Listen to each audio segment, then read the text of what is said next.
Greetings, fellow armchair Imagineers! Tiki here. And Blue Dragon 5. And welcome to the show where we about the movies we see on a month basis. It's time to crack open our movie memoirs. And tonight we're talking February 2020. All right, Dragon. So February 2020. We had some event movies in there that kind of came and went. Birds of Prey. I forget that was even a thing. Honestly, it's not that I even hated the movie. It just kind of didn't really make much of an impact. Sonic the Hedgehog, I would say, would be a good highlight of the month. I like that was a good kind of coming together for fans. A nice watershed moment in video game movies, I would say.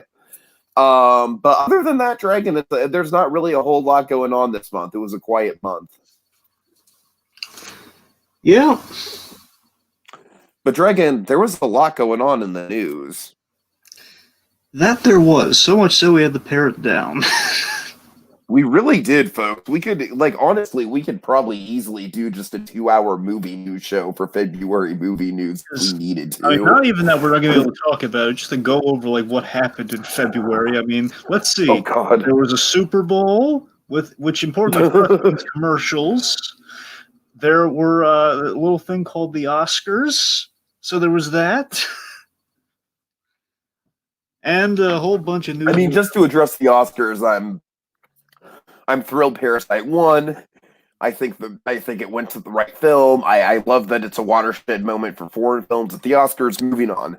Yeah, good for Bong Joon-ho, man. I love that guy. I love seeing him go up there and give his little speech. I love giving that guy Oscars. Honestly, it's like, oh man, look at him go. He's so earnest and getting nice. Okay. Bong Joon-ho kind of has a Hiro Hamada quality to him. You know what? Now you say it, yeah. Oh, did you mean? Because I was thinking of the guy. I was thinking of one from Heroes for a second there. But you're right. There's a bit. Yeah, I'm thinking of the one from Heroes. That's what I'm thinking of. What's his name, Hamada? You just pulling big heroes. Yeah, Hiro Hamada. Yeah. Oh my God, such a small world. All right. So anyways, yes. All right, so Dragon, of course, the big news. Let's set the ambiance. I don't like this. I don't like this. I don't like this. Set the ambiance, Dragon. I mean, Tiki, you need to set the ambiance. Oh, yeah, right, of course, my bad. It's not news until you see it. Okay, so... I don't like this. Apparently, I was completely gobbled. I had one of those film moments where I was walking by and I was on the TV. I wasn't even looking at it online. So it was as I had the TV muted, it popped up Bob Iger steps down from Disney. It's oh my God! I stopped in my tracks. I looked like what? It's like a moment you can only have in the movies. What is happening? What big on the screen. Oh, this very well might be a movie moment right now, Dragon. I mean, it's kind of crazy, Dragon. Iger stepping down is almost sort of the opposite of Eisner, kind of being pushed out, I feel. Because, I don't know, my prediction with Iger just is, I'm going to put on the tinfoil hat, Dragon. Put on the tinfoil hat just for a second. You ready? Yeah. Okay, I think with all the stuff going down with Star Wars, it's clear that Star Wars is not as, it's not catching on the way that they had hoped. MCU, a lot of people are skeptical about Phase 4. There's a lot of stuff that's kind of up in the air about the parks right now. They're definitely still dealing with crowding issues. And, of course, the new boarding pass system is kind of becoming a little bit chaotic. And, I don't know, there's just a lot of stuff up in the air with the company, Dragon. A lot of stuff up in the air. Disney Plus, of course, continues to have problems. For me personally, I'm continuing to experience the bugs of Disney Plus. We haven't talked about that in a while, but I am. So I don't know, Dragon. I personally just I don't want to put it out there oh, I believe this wholeheartedly. But I gotta wonder, do you think Iger maybe stepped down because he kind of saw some writing on the wall for where the studio was headed in the next 10 years or so? I don't think so. I heard there was from what I understand, there was a whole discrepancy about how Iger's been paid in the midst of all Disney's success. And I want to say maybe it was kind of their I don't want to speculate as to all the various reasons people are saying Iger stepped down. I think that one might be one that a little bit of smoke where there's fire on that one, where it's kind of like a money issue, and basically like Iger didn't want to deal with it anymore. Maybe he stepped down for those reasons. But I gotta tell you though, I respect the crap out of Bob Iger. I really do. I love it. I'm not head over heels for the guy, but I really respect a lot all the stuff that he's accomplished. That's the thing. I respect the heck out of him compared to the guy we have in there now, who's kind of a buffoon. I know nothing about this. I know very little about this. I've heard the name before. I know you're going to know him a lot better. So give me the sell on this guy. What's the bona fide on our new guy? Okay, the sell on this guy is that he basically just penny pinches Dragon. You know Paul Pressler?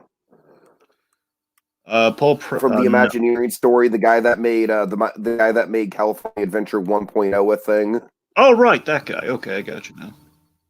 Chapek is basically the next Paul Pressler. In terms of like, he has no vision. It's all about money to him. It's all about penny pushing. Like with Iger, at least Iger had ambition. With Chapek, it's literally all about the bottom line. It's literally just all about like, like how can we get the most, like, economize every single square inch of the parks, like synergy. Like it's, I don't like it, Dragon. I really don't like it. It's because I feel like Dragon, I can just say like I hate The Lion King 2019, and that's like one of the biggest money makers the studio's ever made. And so Dragon is a lifelong Disney fan. I'm always going to follow the studio, and of course we've got the podcast and everything, and I'm going to go to the parks as much as I feasibly can. Though granted, there are a lot of parks that I want to kind of branch out to. But I don't know, man. This is it's troubling. It's troubling. We'll have to see how it plays out. Well, I'll tell you. So, of course, Iger, it really caught me by surprise, so much so because, again, like this is like after a year where Disney, just in movies alone, not even counting the parks, just in movies alone, made at least $10 billion. All right, and that's like not even. That's me subtracting like the money that was put into make. That's me subtracting the budget out for each of the movies they put out too. That's what I'm saying. Like, that's like $10 billion. You generously $10 billion. Mm-hmm.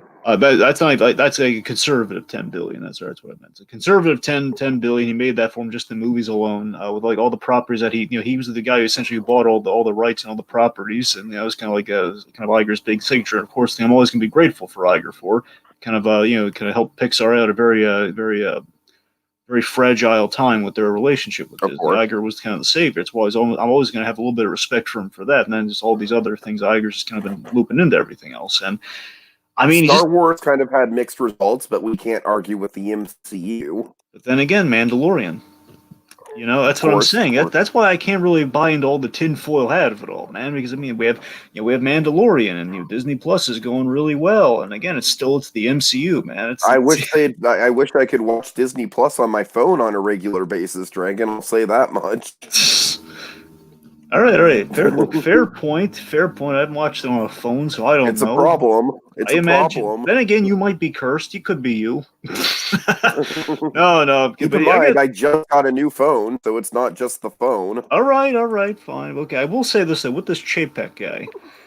Guy, just from the assessment, we didn't see this guy in the Imagineering story, did we? I don't think so. Well, the point is just Chapek being a penny pincher in charge. I'm going to say I don't think that's the end. There's a chance that might not be the end of the world because again, at times, Lion King as a prime example. Sometimes Disney been a little generous, little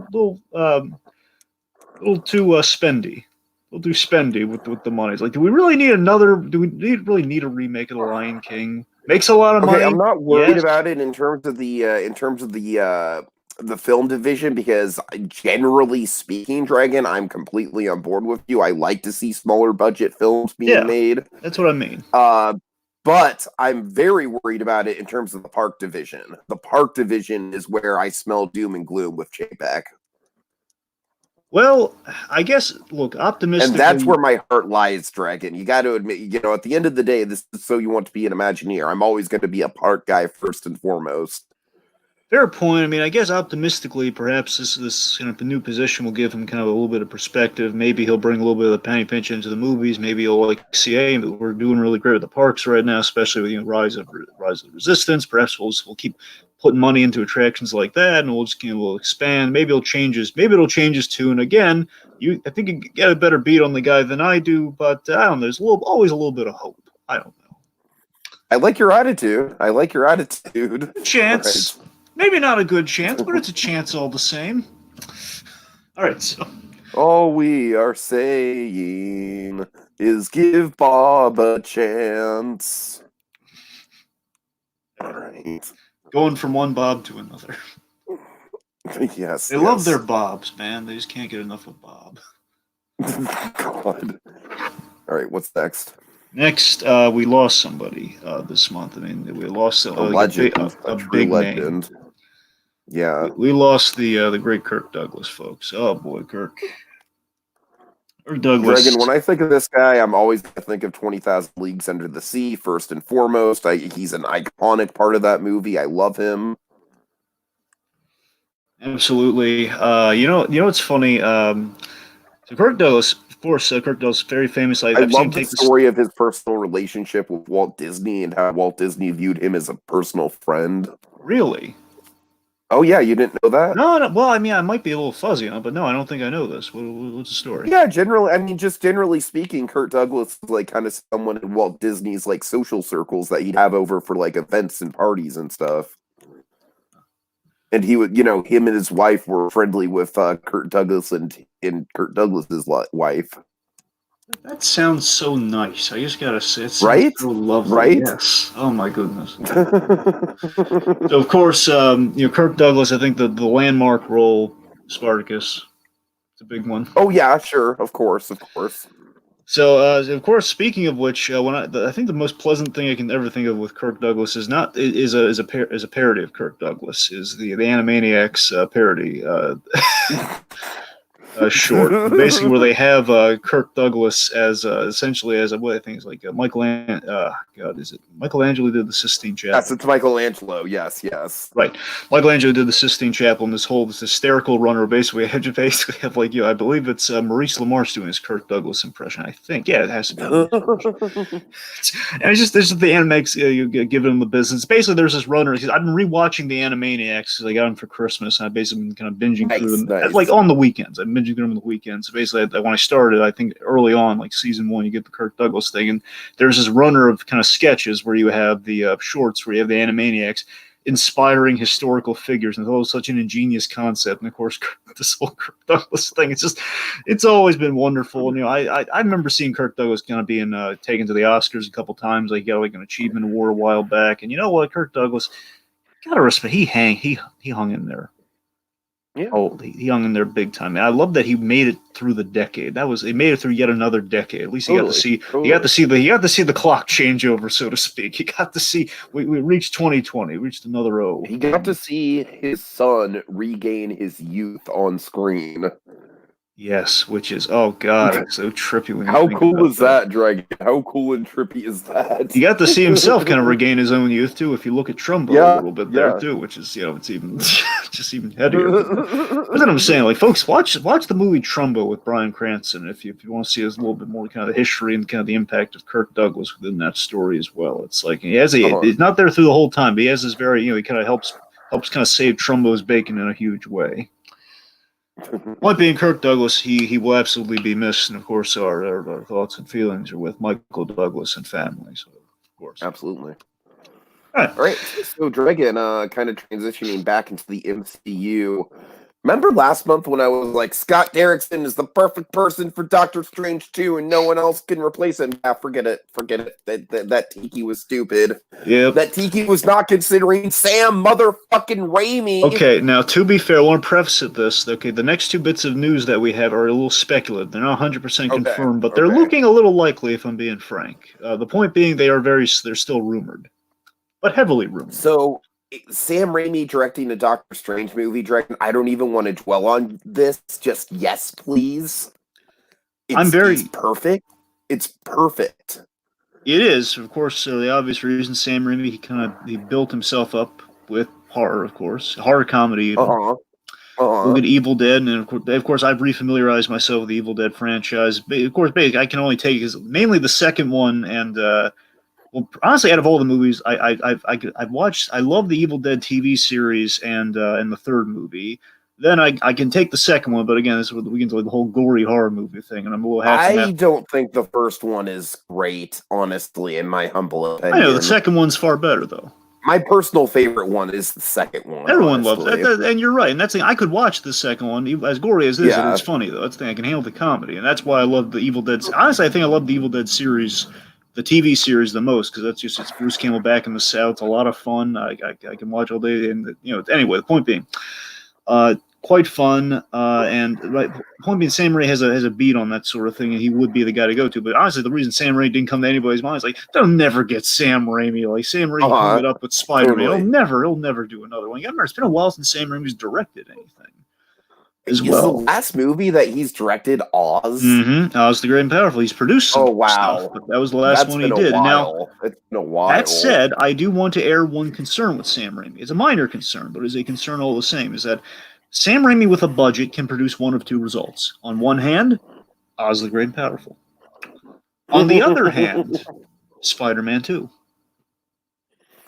Yeah, but this is Doctor Strange we're talking about. Doctor Strange is way more up Sam Raimi's alley than Oz was. That's the thing. That's true. The reason why Oz was a failure was that Oz was just like a weird amalgamation of like, we're trying to do...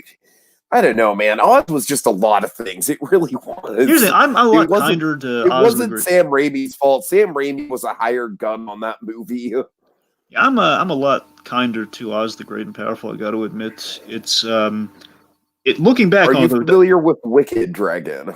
Okay, look, I'm well aware the Wicked's superior. Okay, I get it. No, but I'm saying if you were familiar with the Wicked story and how much better they do it with the Wicked Witch than they do it in Oz the Great and Powerful, then you would not respect Oz the Great and Powerful. I mean, there's a kind of a nice sweetness to that. The point being, we're not going to have time to get into full Oz and Great and Powerful. Well, the point being, has some redeeming qualities, and I like to say the redeeming qualities came from the Sam Raimi of it all. I like to think so.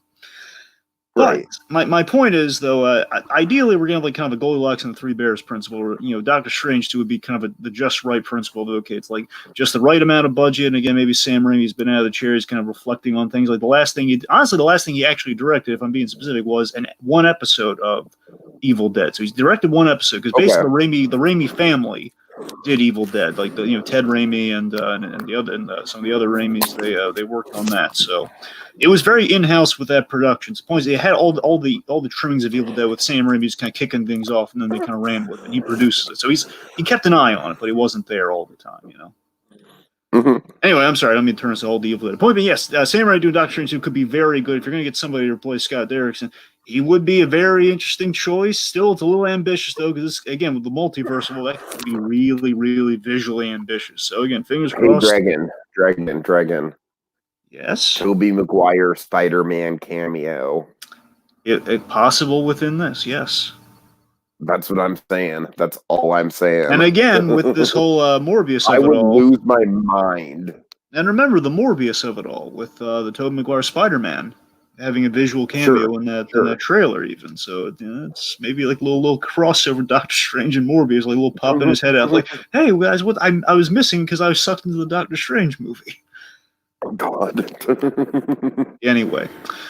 Okay, so last speculatory bit of news here. This is most recent. It's like hot off the press. I singed my finger on this one, folks. Apparently, Indiana Jones 5 might have a different director. Yeah, and honestly, Dragon, I'm completely on board with this. I really do feel like Spielberg, man, I love him, but I think his ace in the hole is small dramas these days. I really... I don't know. I'd like to see Spielberg direct a great action adventure movie again, but I don't know if he has it in him.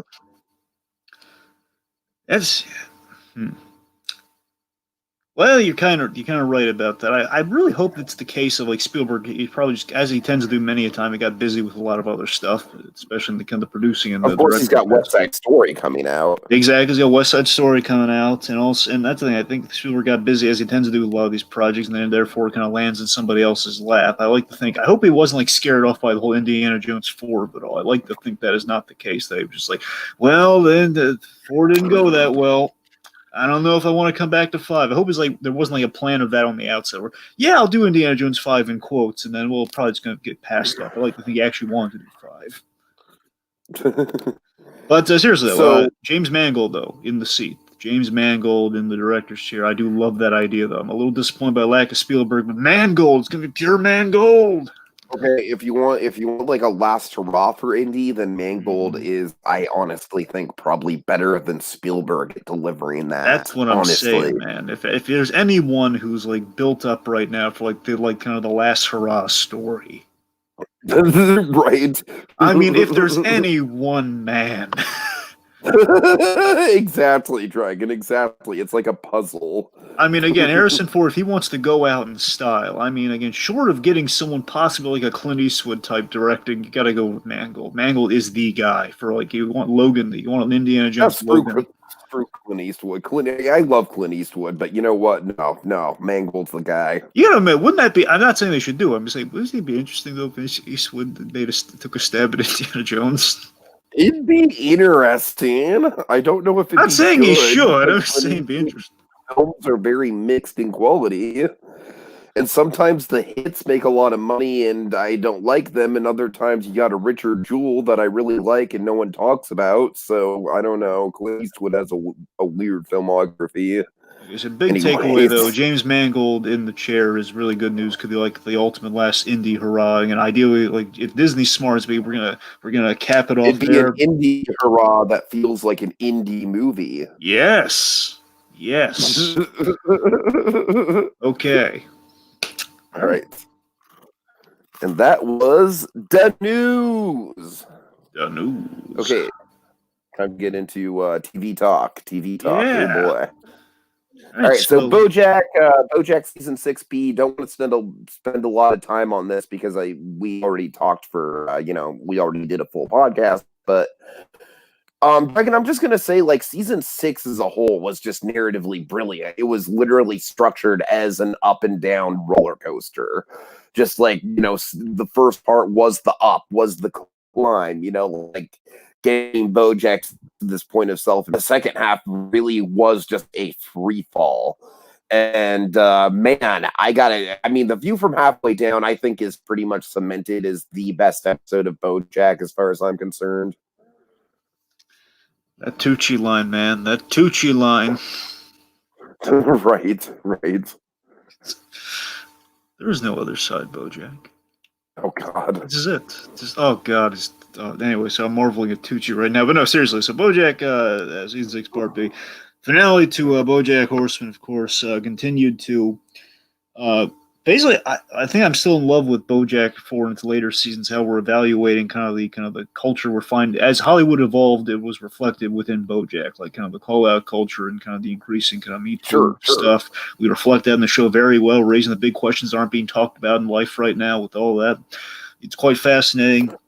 Has some very emotional peaks and valleys. Again, per the roller coaster analogy, my cohort here is going to lay it out for you.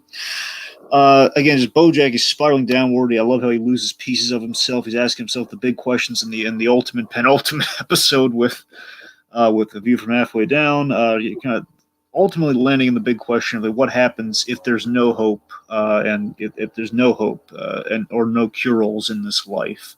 It's very engrossing, artfully constructed narrative all around. It was very well done. I think the showrunner should be really proud of what he's done with BoJack. It's excellent. Life's a bitch, and then you keep living. There you go. That's the moral, kids. All right, Lock and Key, Dragon, tell us about this one. Yes, the new Netflix show.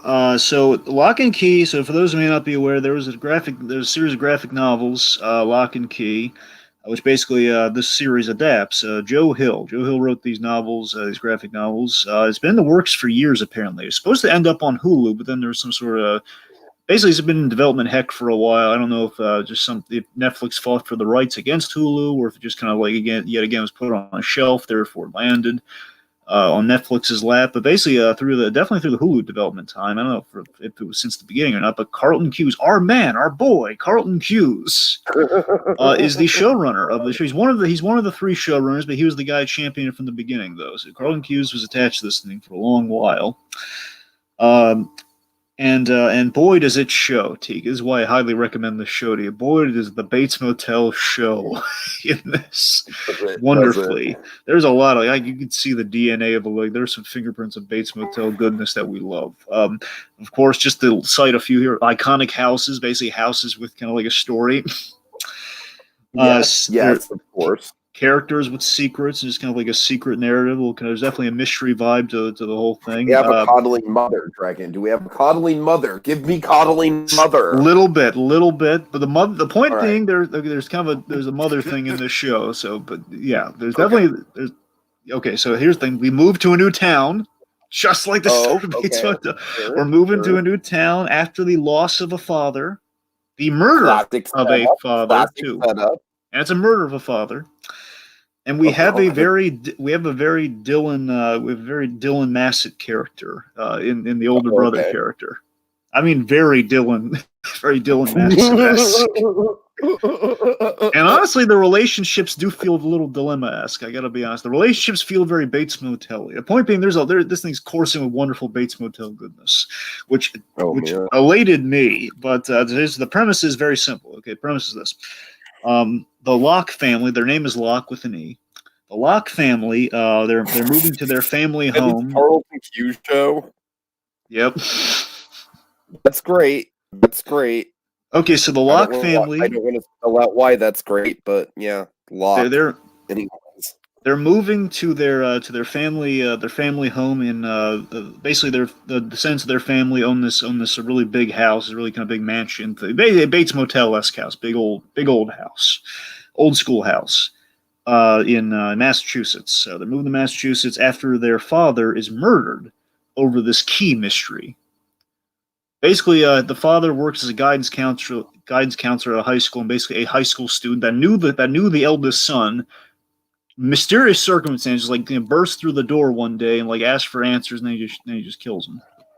Kills the father, and that's of course now they're moving there. They're moving to the old familial home, which, by the way, one of the Ashmore brothers is in this. Aaron Ashmore, not Sean, not the Iceman from the X-Men movies. The brother of that guy, the twin brother, looks just like him. Uncanny special effects notes, actually. Okay, so. They go to Key House. It's called Key House, and people of the small town have heard about Key House. It's like an age-old, there was the tragedy that happened around Key House that everybody knows about. Okay, and I like that. So basically, all the town has either heard whispers or murmurs about Key House, which is it's in the history books of the town. It's kind of like a landmark within the town. The three kids, the eldest being Tyler, I believe the daughter being Kinsey, and then you have the youngest, who's adorable, Bodie. So these three kids, they find keys, and these keys have powers. They're all scattered through the house, like the ultimate scavenger hunt, man. It's awesome. Basically, these keys have different powers and different abilities, like the one you see in the marketing all the time. That's the mind key, where basically you put it in the back of your neck, and you can basically go inside your own mind. It's really awesome, very visually dynamic. Ooh, wow. Whole bunch of keys. The point is, a whole bunch of keys, and this is from the book, and there's even more keys from the book, but they just. Like the first installment, it seems, and there's a very Farmiga-esque character in this. Starts off very Farmiga-esque, and then just kind of turns really supervillain. But the point being, very Farmiga-esque character. We have the Well Lady. Ooh. The Well Lady. Oh boy! So the Well Lady, she's this initially very charismatic, very very charming character. The Well Lady, who kind of bonds with the youngest boy, and shenanigans ensue. I'll say that much. A white witch type. Mm-hmm. So overall, basically it's a great fantasy mystery, a little sci-fi, but sci-fi through kind of magic so it's kind of fantasy ipso facto. It's very imaginative. A lot of little Bates Motel charm thrown in there, and there's definitely a hook for a season 2, which they haven't gotten the okay for season 2 yet. But Carlton Cuse and company, they've prepared for season 2, so they're writing and waiting in the wings, man. I got to tell you, there's a big kind of fun cliffhanger that's it's like, oh god, you want to know what happens next. Cool. I highly recommend it to you, of all people, especially. But for the folks out there, it's a really fun show. And I don't know how the fans of the novel are going to react to it, because I heard it was somewhat on the money, but they made changes. I want to say it's kind of like Watchmen changes, where they made changes for the betterment of the source material. But then again, I haven't read the book, so I don't know. Point being, I really like this. Is a highlight of February for me. Love Lock and Key. It's a great binge. All right. Okay, so Dragon the Pharmacist. Oh my god. I told you. Wow. Netflix, man. Netflix is just like, hey, you want good true crime docs? We got good true crime docs. Netflix, they kind of they hit a little bit of a pothole with that Aaron Hernandez thing, but now they're back, baby. They're back. You know, it's a 4-part docuseries. Netflix back in the saddle with their documentaries and their true crime stuff. This thing is crazy, Dragon. It really is. So basically, we have this New Orleans pharmacist, Dan Schneider. Not that Dan Schneider. No, not the one you're thinking of. Not the one you're thinking of, kids. More moral Dan Schneider. Let's call it that. Oh my God, yeah. Point being, different, just misnomer all aside. Dan Schneider, the pharmacist, if you will, Wednesday our pharmacist guy, Dan, who loses his son to a drug deal gone bad, essentially. At least it seems. And Dragon, I love how that's like the whole first episode is just that origin story for this pharmacist character. Before we really even get into his pharmacy career, which is in the upcoming episodes, we get that Batman style origin. Absolutely, and it's great. So, you know, like the cops essentially goes to the cops after the death happens, and of course the cops they're not being helpful. They could be doing a whole lot better, as we learned from the audio tapes. The point being, cops won't help, so Dan takes it upon himself. We're not talking vigilante, but more like kind of investigate. He takes on the investigation himself, non-violently, which is kind of refreshing. So basically, kind of the first episode's all about this. Basically, the first episode and a half is kind of like is the sell of father trying to solve his son's murder. Okay, I'm down, man. I'm invested. I'm there. Price of admission. But then a conspiracy is kind of our other half of the story here. And the conspiracy, oh my God, what a web we weave here. Basically, a conspiracy connected to Oxycontin abuse. Basically the big Oxycontin boom of the 90s, I believe. Yeah, the late 90s, early 2000s. Yeah, the big yes, absolutely. These are the kind of stuff like Jason Mewes combated because Oxycontin was everywhere, man. That's right. So basically, the pacing is great on this show. I love how it's just 4 installments, and they lead into the other ones. They just tremendously. That's always been a big hook for me. Cliffhangers are wonderful. Yes, they are. That's what I'm saying. Especially the cliffhanger in the penultimate episode. Oh, I know. I told you about that. Yes. Oh yeah. That's what I'm saying. It's like overall, I think the mark of a truly great true crime thing on Netflix is if the cliffhangers keep you coming back. It's the best thing you can say about making a murderer, man. That's the reason you got addicted to it when you watch this. Like, oh God, you have those cliffhangers were like the best built-in thing, and now it took me back to that, man. Like the cliffhanger 3 to 4. Where it's just this amazing build to let's just there's this figure who's kind of talked up through the whole piece, Dr. Kliegert. Dr. Kliegert. This basically Kliegert. Yeah, I'm sorry. Yeah, you're right, Kliegert. Yeah, Dr. Kliegert, who essentially is kind of this pill mill doctor. Pill mill for the kids out there. Basically, these are doctors who give you famously, if you ever have grandparents, they just prescribe this whole giant vase full of pills. That's a pill mill. Basically, this will give you anything for you cough. They're going to give you a whole bunch of pills. Point being, very, very unsafely prescribing pills. Anyway, so Dr. Kliegert, we build her up so amazingly. It's my favorite thing about the series, the way we build her up and the way we introduce her ultimately into the story. And it's like, oh my God, that narratively, that's genius. But at its core, story of a father who loves his son, kind of holding a mirror up to the system. And it's kind of hope that your local pharmacist is looking out for your best interest. And basically, it's a story of a man who cares when there's something kind of nice and earnest about that man. Absolutely. Pharmacist was I love the, without giving away what it is, I love the idea of the tunnel of hope and how that kind of ties into the ending. It's a very kind of bittersweet ending. Oh, yeah. So, all right. Speaking of, no, that would be The Good Place. It's probably bittersweet, but before we get there, Dragon, let's talk about something that is most definitely not bittersweet. Harley Quinn.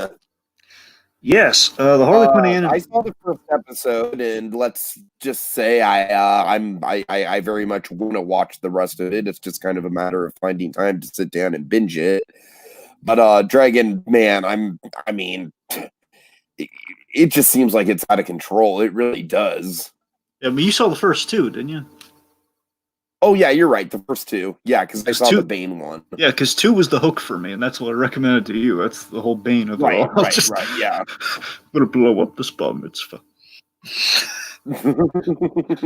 Okay, but seriously, so this is the Harley Quinn animated show on DC Universe. This is the one I was most excited for when DC Universe dropped, and I'm so mad that it was like, oh man, it's not even going to be until because basically I forget if they pushed it back or whatnot. The point being, when you signed up for it, like Harley Quinn wasn't even available yet. It was like you had to wait till like the next year after it was announced. Like, oh man, really? Sounds familiar. Like we got a trailer in October, but not the show in October, like we all thought. Right. Anyway, so. Anyways, this is a wonderful showcase of the new 52 kind of independent Harley Quinn, the one who's separated from the Joker, which of course we got to see cinematically this month, coincidentally. So basically, Harley Quinn wrapped up this month, wrapped up February, and we have Kaylee Cuoco in the role. She is honestly, T. This is one of the most star-studded, one of the best cast I've seen in a while. I mean, you have Kaylee Cuoco really nailing as this Harley Quinn. She has a little bit of the classic Harley Quinn, but as you can kind of tell by the first episode, she breaks away from that, kind of like it's Harley doing her own thing. Yeah. We have Alan Tudyk as the Joker, which I want in live action so desperately, and a pretty good sampling of it here. I mean, you still want to see him in live action, but still, it's like, yes, he's a fun Joker. Giancarlo Esposito as Lex Luthor, which, oh my God. Yes. We have Tony Hale in the show, and we have Tony Hale. We have Lake Bell. Lake Bell is an amazing Poison Ivy. It's like a really Poison Ivy's been a really long time since we've had a really good take on Poison Ivy, and I think it's really refreshing. This was a really good take on Ivy from the 2 episodes I've seen. You're right. Oh yeah, and it gets even better, man. It gets even better.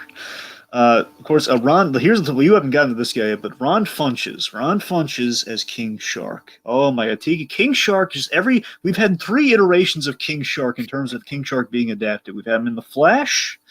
We've had him. We've had him in Assault on Arkham.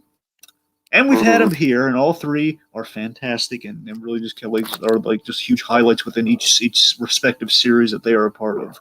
And Ron Funches, he was Jiggle Wiggle from Infinity Train. He was like, "Oh, you found the Jiggle Wiggle!" He has this great voice coming out of King Shark, and I won't spoil it. Just King Shark is amazing, and basically he's on Harley's team. He's on Harley's crew. It's a lot of fun. So basically, this show is kind of a model for what Birds of Prey, the whole Birds of Prey Harley Quinn movie was aiming for. Harley trying to make it on her own post the breakup with the Joker. She builds a crew. She's trying to get accepted into the Legion of Doom. That's kind of the main arc for the first season. It's very irreverent. It's very raunchy, and yet very clever all at the same time. This fits the new Harley Quinn. This is what the new Harley Quinn we're getting these days should be. This is the best version I've seen of kind of that new 52 Harley Quinn, where it's not too Deadpool-esque, but it does feel like this is what I want from a Deadpool show. The animated Deadpool show we didn't get though. That's kind of the thing though. It's not a Deadpool knockoff, but you kind of want the Deadpool show to knock off this almost. Just the styles they're really going for, like all the references. It's great. Again, Bane is just a treasure trove. If you're not watching the show for Harley Quinn, just watch it for Bane, man. It's endlessly hysterical. Jim Gordon, I mean, it's Jim Gordon. It's something really, really hysterical we do with Jim Gordon. Again, we can't. Jim Gordon's always been kind of his character. He's a little bit of. He's always been portrayed a certain way, a man of duty, but what if we just took Jim Gordon, the things we know about him, but also kind of turned it on its ear a little bit? What if we reflected on what Batman's been doing to Jim Gordon all these years with all the bat exits and the entrances, and just kind of like what Gotham City does to him, and kind of the killing joke of it all with Jim Gordon? Wouldn't that kind of drive a man a little stir crazy? Do stuff like that. Kite Man, specifically, Kite Man's the guy you got to watch the show for, Tiki. Kite Man is. I mean, you saw a little bit of Kite Man. Dragon. Right. Okay. Point being, Harley Quinn, excellent stuff. Got renewed for season 2. Very excited, and it's coming in April, man. Season 2 starting in April. I had no idea. Oh, nice. I'm sorry, Dragon. I don't mean to rush you. It's just like this is literally all stuff I want to see, and you're kind of doing a laundry list here. We have a lot of stuff to get to, so. All right. Okay. All right, so The Good Place, season 4. Speaking of bittersweet and melancholy, Dragon, I've heard things about this. Dragon, I've heard things. I've heard people get really emotionally messed up about the ending of this show.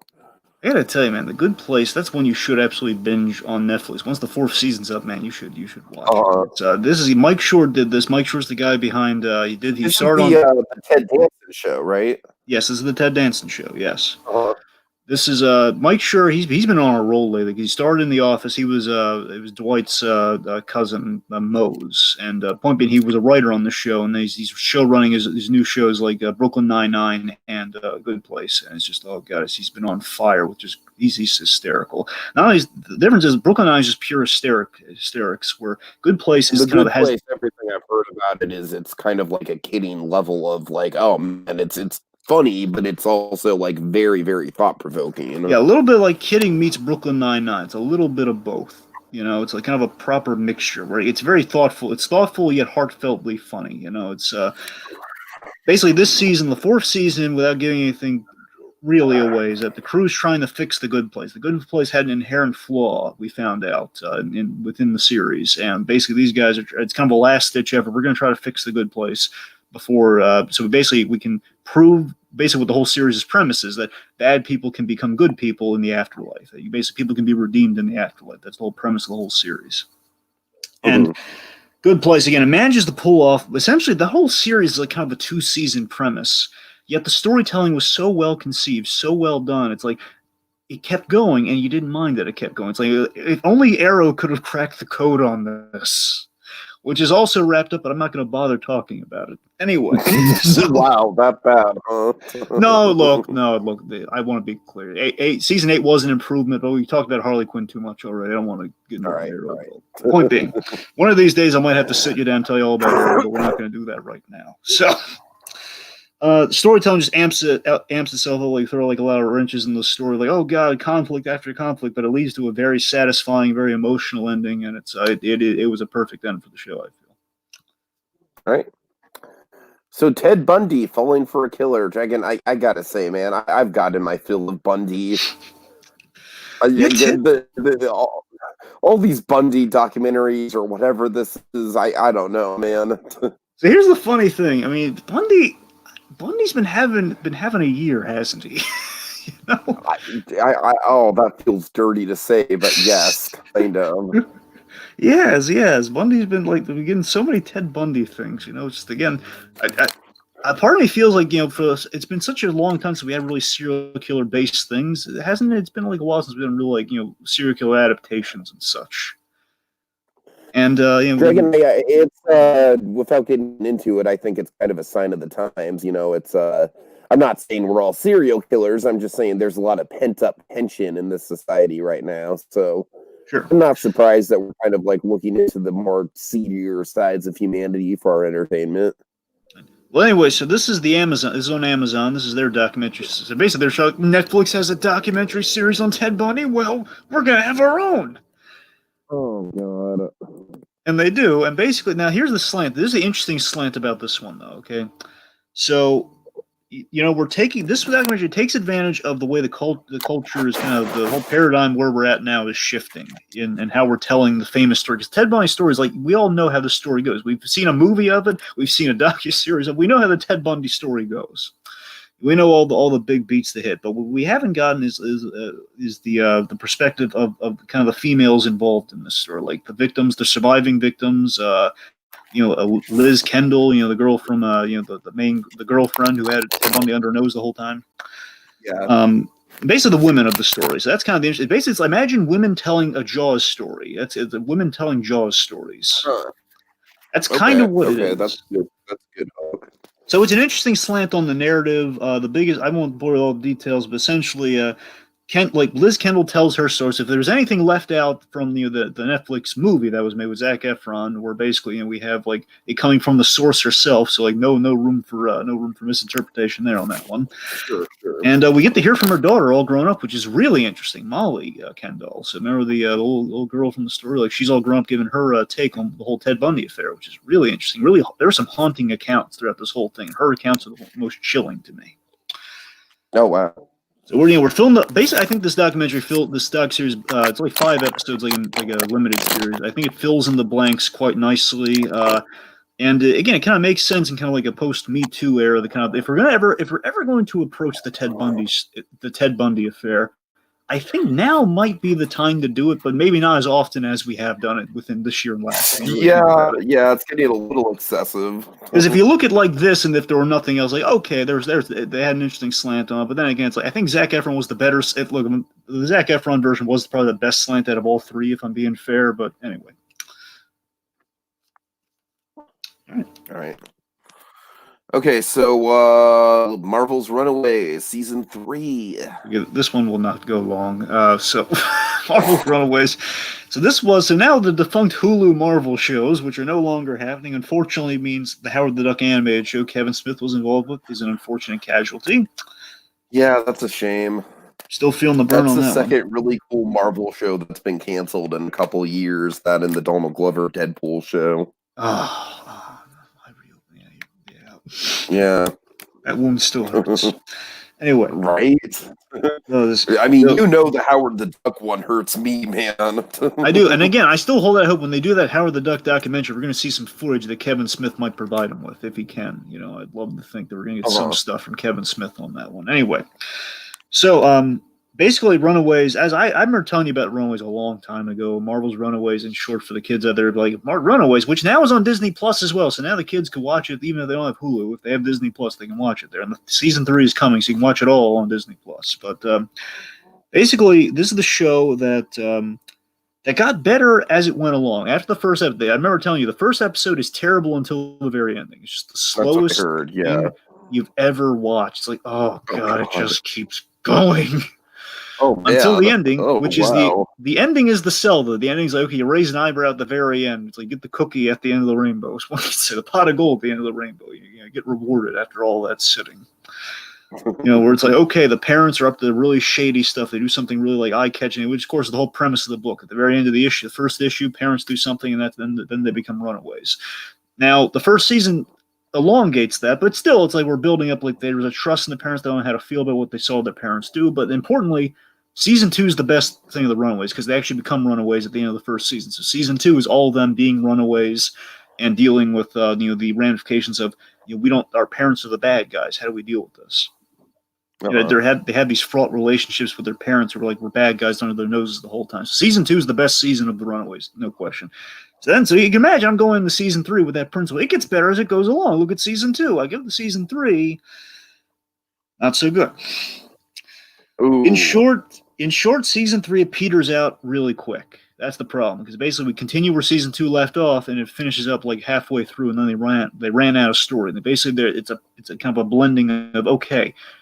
We have our alien story, which essentially was the whole story of season 2. Aliens are involved in the Runaways, but not like an invasion, just like a alien. But it's an interesting. Like I won't bore you with the details. Point being, it's not bad.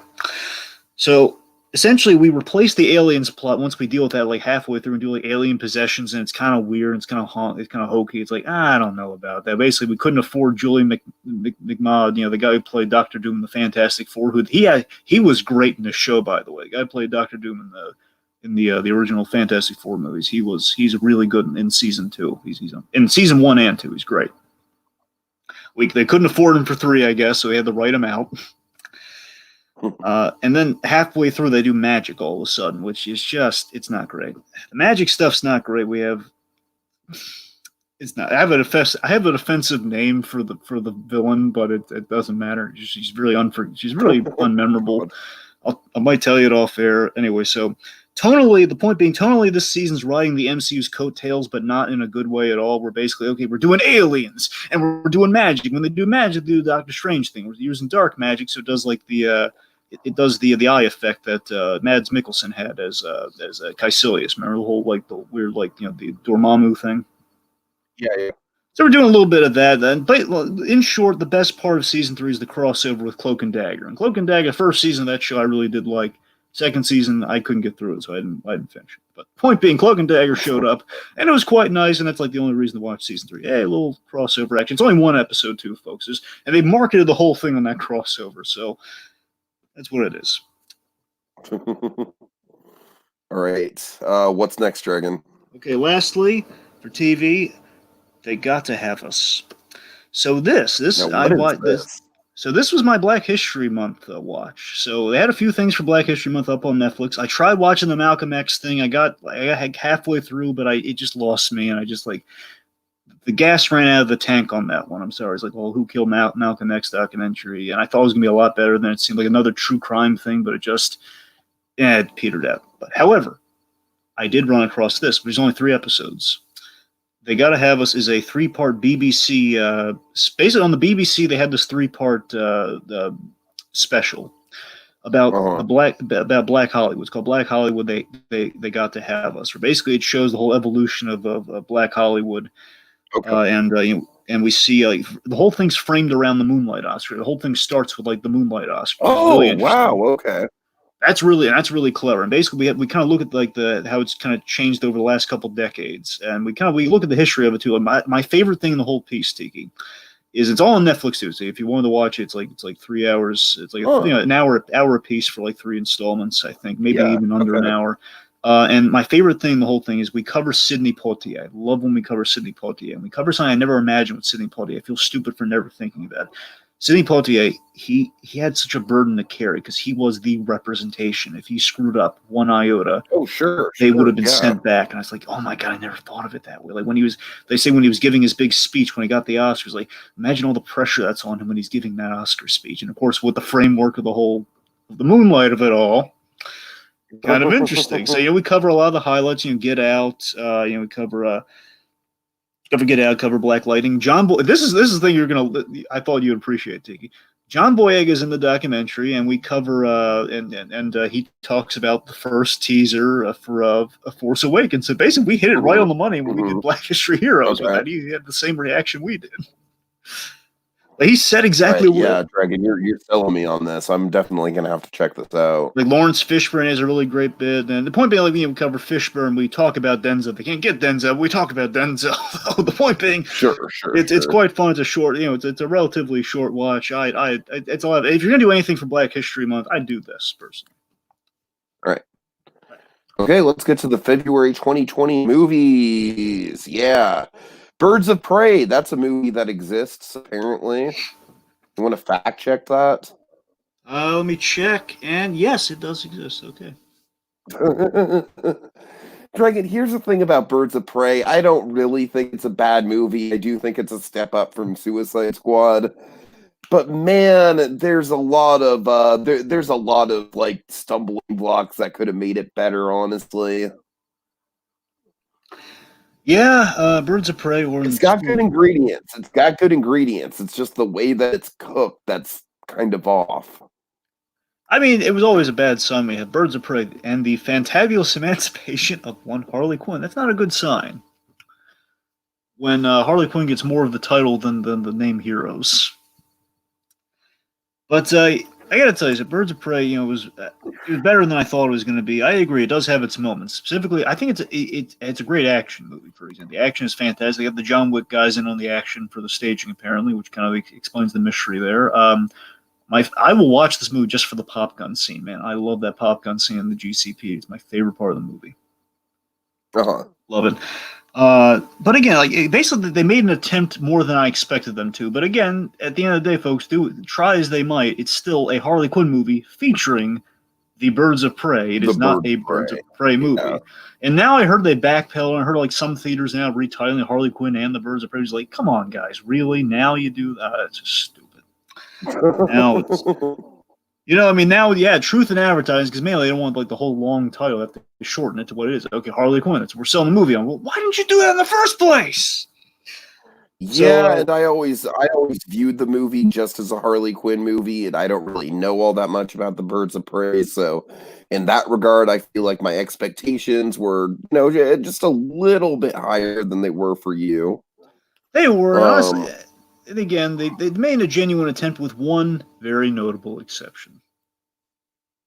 Oh God, yeah, and that's what kills the movie. Honestly, is that one exception. Cassandra and she's so forgettable that I was going to say I already forgot her name. So basically, it's two things. Cassandra Cain for the fans out there, but even just looking at the movie, of what she is kind of in part responsible for, the whole diamond plot is where the movie just if they fixed or took out that stupid diamond plot, I think the movie would be in a lot better shape. Because I'm sold in the Harley Quinn revenge movie, where basically Harley Quinn's made a lot of enemies, a lot of people have grudges against her. She's on the market now. That Oh, Joker's I'm not totally protecting her. sold on that too. If it would have been the whole movie, then that would have been A-okay in my book. But that whole stupid diamond plot, which basically is the linchpin for how the Birds of Prey are introduced in the movie, is the dumbest thing I've ever heard, and it's just that's what kills the movie. Unfortunately, that's why it's when people ask me, "So you saw the Birds of Prey? What did you think?" It's like, well, I mean, I like this, but I don't like the plot. Is the plot Right? Are the Birds of Prey's good guys? Well, I mean, in the comics, yes. Here, there's a lot of murder. That's what I'm saying. It's just impossible for me to tell people about this movie, and it frustrates me. I hear you. And it's riding a little bit of the Deadpool coattails, but again, the frustrating thing is, that's kind of how very much riding the Deadpool coattails. But again, the frustrating thing, that's kind of what the Harley Quinn is in the comics now. Which again, it's like, but again, the animated Harley Quinn doing a far better job with it. So it's a myriad of mixed emotions. It's a complicated movie to say the least, but Margot Robbie, again, she's doing really well with the part. Again, the action's great. It's a fun movie, not a thinker, but it's a fun movie all the same. Sure. All right. Let's see. So next up is Sonic the Hedgehog. Did you get a chance to see this? Tiki, I tell you, man, I wanted to see this movie. I really did. All right. I could not for the life of me find anyone to go with me. Oh man. So Sonic the Hedgehog, I think the plot is really bad. I really wish that it wouldn't have involved. I feel like there's a lot of good video game stuff in it. Here and there, a lot of good references. But unfortunately, they kind of take the the Smurfs, sort of like Alvin and the Chipmunks approach of like, oh, let's set it in the real world. And Dragon, I don't know why movies like this do that, because honestly, they've got a really interesting environment, and we see it in the first 10 minutes with the loop-de-loops and the enemies and everything, and we even get a little bit of enemies that look kind of like Knuckles, so that raises some intrigue. But then no, real world, it's basically the Yogi Bear movie. Sonic is just kind of bumming around a small town for the whole first act. And so Dragon, I don't know. Jim Carrey is easily the best part. Jim Carrey's the reason to see the movie. Jim Carrey. He's just a ham, and I love it. And this might be his best comedic role he's had in years. I mean, he is just on fire. And honestly, I feel like it's pretty true to the character of Robotnik. And I love how throughout the movie, he kind of visually slowly transforms into the classic Eggman that we know from the video games. So I'm excited for a potential Sonic 2 if they lean more into the game mythology than they did in this movie. There is a post-credit scene, or a mid-credit scene, I should say, that does get me excited for the story direction of Sonic 2 potentially. But this movie on its own is just okay. It's like maybe a 6 out of 10. I would say Detective Pikachu is probably a stronger movie overall. But I would say that this movie is a more accessible movie, though. And I do think this movie is in the upper tier of video game movies. And of course, it is the most successful video game movie ever. And, I think that's a proud hat for it to hang on. And I don't think anyone who sees this movie can say it's a great movie. But, contrary to what we're used to with video game movies, I don't think anyone who sees this movie can say it's a bad movie either. It's just kind of like a middle-of-the-road fun movie. Yeah, it does look. The marketing, once they fixed the trailer, it looked really fun to me. It really did, because Sonic seemed to be well represented, even though it was taking that hackneyed plot of he's in the real world. But still, even with him in the real world, it's like, it's Sonic the Hedgehog hanging out with James Marsden. I'm kind of sold on that. And Jim Carrey's in the movie as Dr. Robotnik. I'm kind of sold on that premise. James Marsden honestly doesn't really do much. Don't get too excited about James I don't Marsden. expect. That's what I'm saying. I'm saying of all the CG characters, James Marsden's been fine, and I like James Marsden and other things. But let's just say he doesn't get like an Enchanted style moment or anything like he never really gets. No. Let me be clear. Shine. let me be clear. I'm aware of I got you that. I know I'm not expecting much from James Marsden. I'm just saying James Marsden's okay. Well, James Marsden's in there. It's better than him playing off of an Easter Bunny. You know, that's what I'm saying. It's like of all the CG characters we've paired James Marsden with, at least we have kind of his likable, kind of iconic hedgehog character. You know, at least we got that going on with the super, with the speed I will gimmick. say that they do this weird thing where they treat Sonic as a kid, and I don't know how I feel about that. Well, didn't he always have a little bit of like a youthful appeal, or no? I mean, he did, but like in this one, they really drive it over the head, like kind of like the whole Nickelodeon, like, hey, I'm a kid and kids rule. You know what I mean? Yeah. But let me ask I said, Jim Carrey's easily the best part. Go ahead. Well, did they spoil the mid or post credit scene in the marketing? I don't know. What do you think is the mid or post credit? Well, I think the presiding theory was that the big Eggman reveal, was the mid or post credit scene. That's the tag right before we go to credits, and then no, it's not the mid credit scene. Yeah. The mid credit scene has nothing to do with Eggman. Okay. So, all right. Okay, so Dragon, you watched Timmy Failure. Mistakes were made. Yeah, so this is a Disney Plus movie, Disney Plus production. Yeah, so this is based off of a, I don't know if it's a series of books. It's based off a children's book. Feels very Scholastic Book Fair, I must admit, and Oh, wasn't our Scholastic Book Fairs? It does. So it feels very nostalgic in all the right ways. Tiki, I had a really good time with this movie. I did. It was it wasn't amazing, but I had a good time with it. Where this is Tom McCarthy, he directed this. Tom McCarthy, he directed and co-wrote it with the original writer of the book, which is a good sign. Again, I imagine it feels very synonymous with the. Very honest with the source material. It just feels like source material on the screen. I think it's a good sign, I guess. It is basically Tom McCarthy. He directed Spotlight. He's directing episode 13 Reasons Why, and he's a producer on that. Spotlight, really? Oh, yeah, wow. He directed. So here's the thing. Let me read you a little bit of Tom McCarthy's bona fide, if I may. So directed Spotlight, directed an episode or so of 13 Reasons Why, and also produces the show.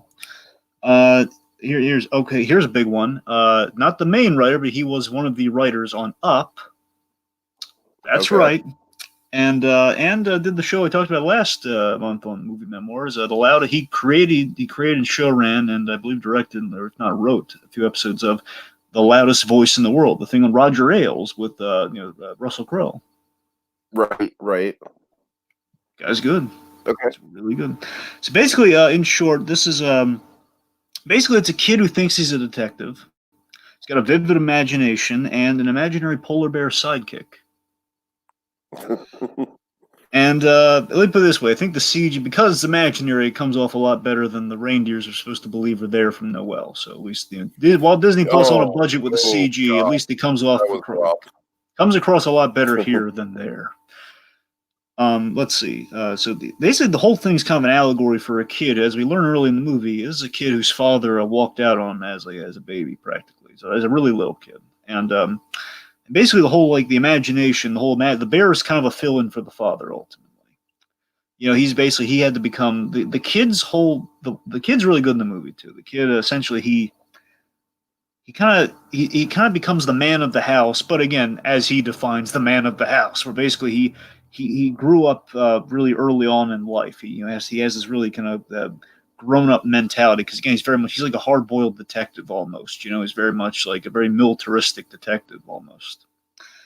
Mm-hmm. It's a cute movie. It's got some fun performances. For example, Wally Shawn. He plays a very fun character in the movie.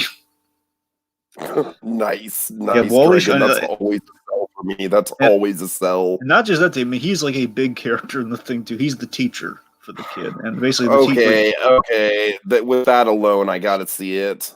So then it gets even better, because Wally Shawn, of course, big. How can you not? But aside from that, you have Craig. Of course, Craig Robinson. Wally Shawn, principal from a Goofy movie. Oh God. So you have Craig Robinson as, I believe, the guidance counselor, and I gotta tell you, this no joke. Craig Robinson. This might be such an unusual performance for him, and I found it so refreshingly good. He plays such a real character, like a guidance counselor who cares, and he's so good with the kid. It's so good. Like he's just tremendous in this role. It's so like you never see Craig Robinson take on roles like this. Sometimes he's played the laid back guy, but here he's playing the guy who's like he's not crushing the kid's dreams. He's being perfect with the kid, and it's awesome. And then my favorite in the whole thing, Kyle Bornheimer. Now, Kyle Bornheimer, we've seen this guy in a bunch of stuff. Now, he plays Crispin, the meter maid boyfriend, a boyfriend who's a meter maid, and because it's such a low tier of law enforcement, the kid, who essentially in his own mind is like a police detective or a private eye, does not respect this guy at all. But we know this actor from he's Agent Krasinski from Agent Carter. He is Ken Wins from both Breaking Bad and Better Call Saul.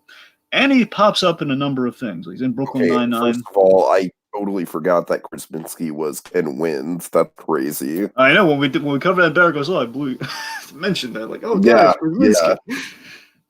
That's what I'm saying. I love this actor. He's in the new Avenue 5 show with Hugh Laurie. It's like that's what I'm saying. This guy is popping at everyone. I really love it. I love it. He has the most heart melting. My heart melts in all these scenes with him and all these Craig scenes in the movie, man. The Crispin scenes in the movie, not Craig. It's Crispin. That's the guy's name. It's basically like he's so. I love the bond because basically he's the boyfriend who's dating the mom and the kid doesn't trust him already. Plus he thinks he's a detective, so he's suspicious of the guy. And he thinks like, oh, he's a joke. But seriously, he plays such an awesome like boyfriend to the mother. He's such a nice guy. He's basically here's his whole celty. He's the meter maid who's trying to be a nice guy. He's like the one nice meter maid. Because he's trying to fight the stereotype. That's his whole thing. Where he's trying to be. That's how he met the mother. Like tore up he took back the ticket. And it's so sweet. I love his whole arc with the kid. I think it's the most beautiful thing in the movie. Gets me wishy washy. But the only issue I have. You're pretty high on it. I gotta tell you, it's a really innocent, fun time with the movie, man. It's not Yates, but it's a lot. It's a good time. I wish Disney Plus actually worked on my phone so I could download it and watch it on the plane for my trip because I would consider that a viable option. I mean, I gotta tell you, the only issue I have, it's not even a big issue. The only issue I have is there's kind of a logistical, like the low of lows in the movie, which I won't spell out. The low of lows in the movie feels like logistically, it should have happened a lot earlier in the movie. We need it for the low of lows of getting into our acts here, obviously. It just feels like, how has this not come up earlier? Take that out of the equation still. Just, it has some heart-melting parts. I think it's a great movie for kids, honestly. It's a great movie for kids. Again, it takes you back. Maybe I'm just getting really nostalgic because it just feels like it came off the shelf of a Scholastic Book Fair. It just does. It's nice. It's just it's a feel-good movie. Okay, so I saw Call of the Wild, and Dragon, man, this thing is, it does not know what the hell it wants to be. It does not know who the hell it's made for. My dad and I are big fans of the book. My dad read the book to me when I was a kid, so I like my dad and I have a big attachment to this. I'm book. Getting a John Carter vibe, and I'm feeling afraid right now. Oh, yeah. Oh, it's very similar, very reminiscent, yes. But tell me John Carter's better. He never read me John Carter, though. He was the John Carter fanboy. I never really read John Carter. This one we shared together, man. So this was a dual disappointment. I'm not saying the movie is completely irredeemable. I am saying that every shot of every animal in the movie is CGI, and that is completely irredeemable. Yeah, that's dumb. Harrison Ford is good. He's good. I'll give him that. He tends to be. He tends to be good. He definitely brings the feels. Even if he's acting alongside a dog that frankly feels like he can break out and start talking Snow Dog style at any minute. Oh, God. Yeah, I don't know. The whole thing is kind of a mess. I like the setting. That's about the best I'll give it. I like all the, all the rural Alaska set pieces, and it's got some good action beats to it. Overall, it's not great, though. I mean, I don't know. I don't want to be too rough on it, Dragon, because its heart's in the right place. But man, here's the thing, Dragon. I can't call it worst of the month. I can't, because it does mean well, and there are some parts of it that are ambitious. And like I said, Harrison Ford does deliver a really good performance. And, some parts of it are pretty spot on with the novel. Some parts, other parts are pretty watered down. But I do think that the movie does get to a place at the end where it feels very satisfying emotionally, and I was happy with that. I gotta tell you, it takes a while for the plot to get going, and the thing about that is that it takes a while in the book too. But in the book, the plot is a lot grittier. So, in the movie, it's basically like half a movie's worth of like, the dog is kind of like slowly building up his sledding skills, and Harrison Ford even in that section. So it's a very uneven movie, Dragon. It really is. I honestly, I can't see you ever watching it and enjoying it just because I know you're not a big dog guy, and this is very much a dog movie. Specifically, I hate dog movies, but Right. I have a bad track record. Snow Dogs was not a good entry within that. I mean, this is better than Snow Dogs, and I'm sure it's better than like A Dog's Purpose and shit like that. But it's still, by all intents and purposes, Dragon, really, the weird thing about it is that it has all the hallmarks of a Disney live action remake, right? It's got the CGI, it's got the weird, stiff background actors that don't really contribute a whole lot. It's got the good production design, but you don't know why the hell everything is in CGI and why they couldn't do, some more practical work on it. So, man, I don't know. It really does feel like a Disney live action remake, even though it's not a remake of anything. It's just an adaptation of the book. So, very mixed movie. Very mixed movie. I just think it's the most ridiculous thing in the world. Again, even especially if it's a well-loved source material, which it sounds like it is. How do you not use a real dog? At least in some of the shots. That's what I'm saying, man. I mean, there's a lot of action scenes here where I totally understand not using a real dog, but like by the same token, there's also a lot of heartfelt moments where Harrison Ford is just kind of having a heart to heart with the dog, and why can't you use a real dog in those moments? He was on Ellen, and he actually mentioned when he shot basically it's a guy like it's like how they shoot Rocket Raccoon. You have a guy in a green suit, so he has to act against the guy in the green suit instead of Oh wow, I'm sure that was great for her. I mean, to Harrison Ford's credit, he pulls it off. I believe it. I believe it. So, all right. So, Dragon, I saw Downhill, and I did not know what to expect from this movie. I was thinking it was going to be kind of like a silly romantic comedy. Of course, it stars Will Ferrell and Julia Louis-Dreyfus. It also stars Miranda Otto in a really surprising turn for her. She was a great kind of like supporting side comic relief character. Of course, Miranda Otto is most well known for being the Lord of the Rings character who's like, I am no man. Yeah, anyways.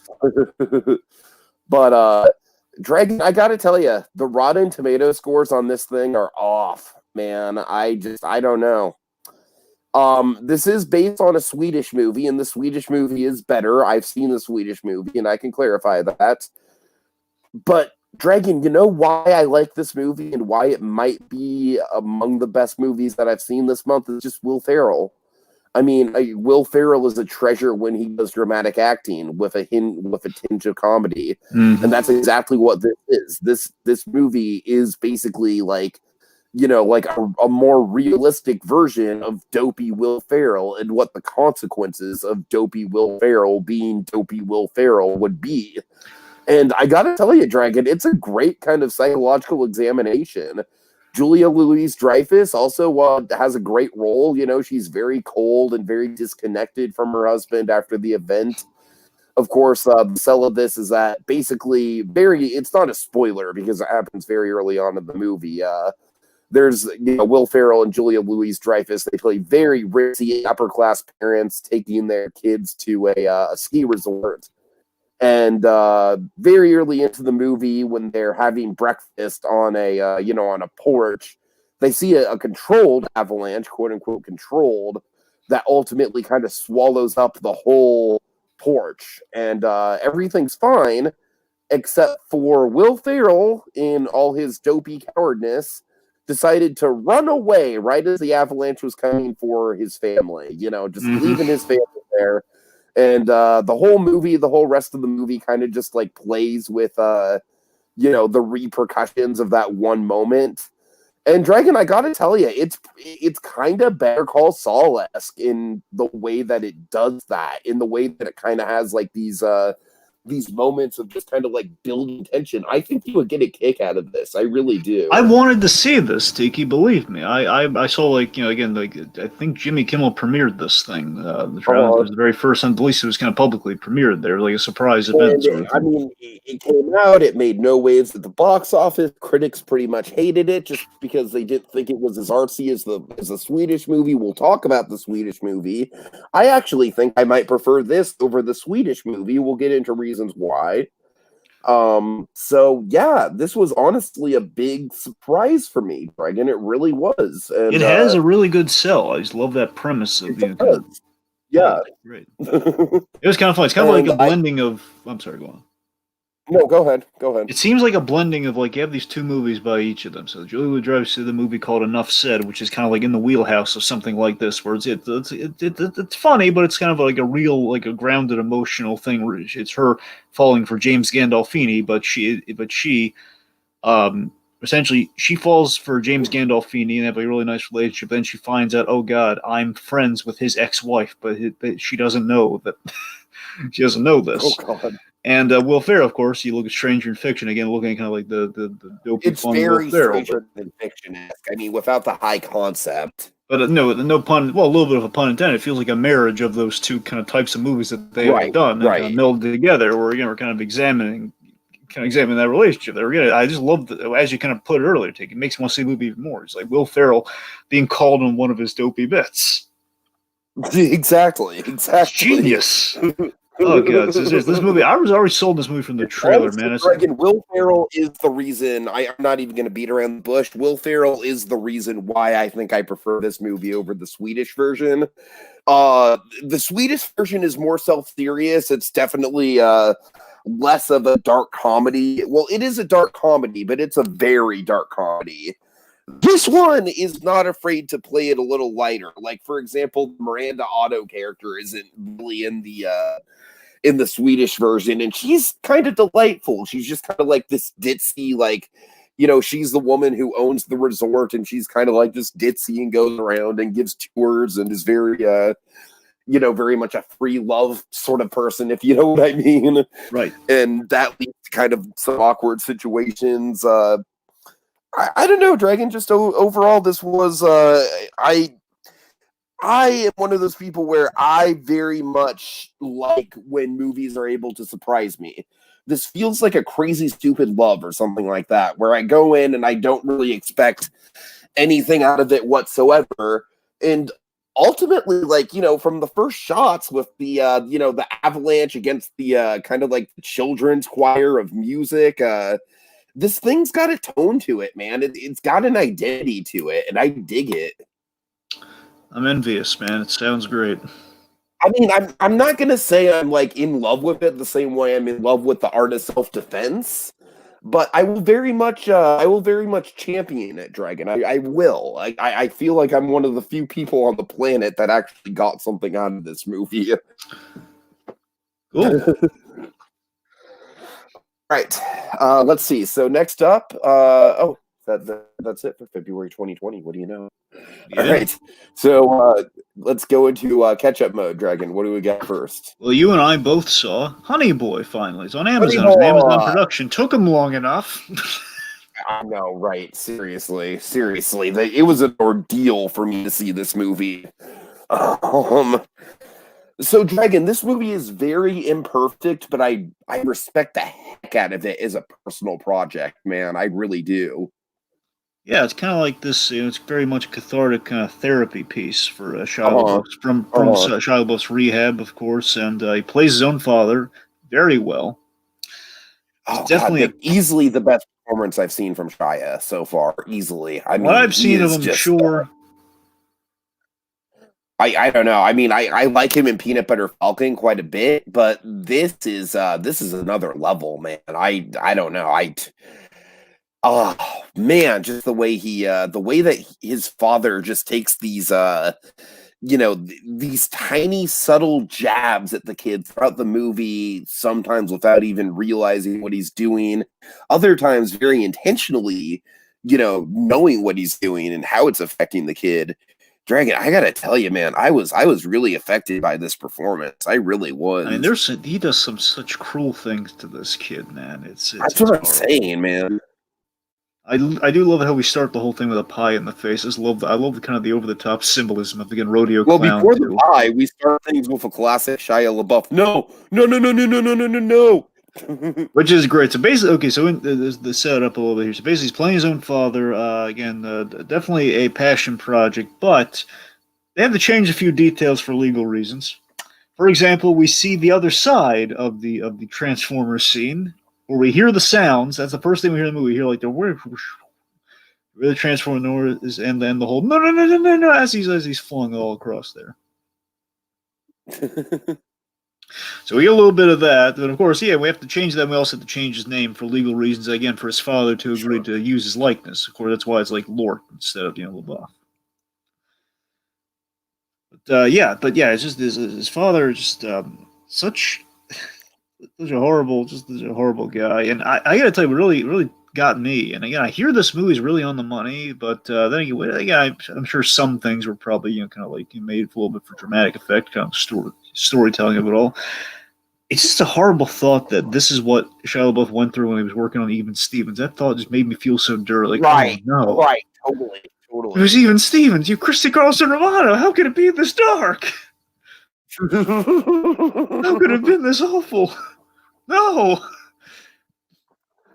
Yeah, that's the thing, Dragon. I mean, this movie really does kind of just pull you into that world. And man, I gotta tell you, I don't want to get too personal with this, but my parents did go through a messy divorce, and I love the hell out of my dad. And of course, my dad would never do anything to hurt me in any way. But there were situations that I was kind of caught in the middle of You had your Kramer as the versus kid. Kramer moments.